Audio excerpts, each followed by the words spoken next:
About 2 months ago, investigative journalist and founder of the Foundation for Investigative Journalism, FIJ, Fisayo Soyombo, began putting out bits of his very shocking and disturbing reports on the alleged activities of men of Nigerian customs, from the alleged involvement in smuggling and assisting smugglers carry out their activities, alleged unlawful seizure of bags of rice and other items in nighttime raids that were allegedly never declared.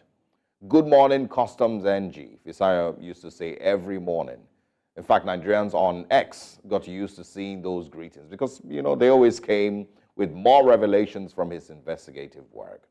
He also went as far as sharing pictures of properties, such as hotels and similar, buildings allegedly owned by high-ranking officials of Nigerian customs. This, of course, is part of his job as an investigative journalist who has taken out time and resources and even risked his life to get valuable information.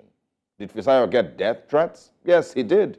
Of course, you can see one of them here from a ex-user. Now, for those who remember, there are two very popular examples of investigative reports that brought about change. First of them is the Watergate scandal. This happened in the United States in the 70s. The Washington Post investigative report, which was done by journalists Bob Woodward and Carl Beinstein, which uncovered the Watergate scandal in the early 1970s. Their series of articles revealed the Nixon administration's involvement in the break-in at the Democratic National Committee headquarters and subsequent cover-up. Now, this reporting led to a cascade of events, including congressional hearings and ultimately the resignation of President Richard Nixon.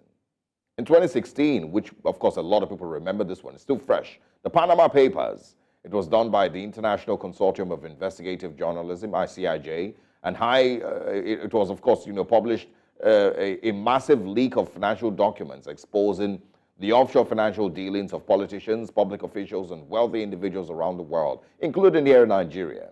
The expose led to government investigations, legal actions, and changes in tax policies and regulations worldwide.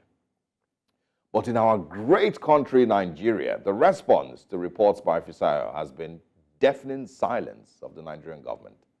The Nigerian government has always been known to be, seeming masters of evasion, masters of selective deafness, if you can say that. The government has always had a similar approach towards revelations that make them look bad or expose them. The usual approach is to give it a few days to fizzle out as usual, because they very well know how easily distracted the Nigerian people are. Just give it 5 days maximum, and they will move on to other things like, arguing if a wife should wake up at 4 a.m. to cook for her husband, or maybe, other life problems like who is on band A or who is on band C. And so, yes, they ignored.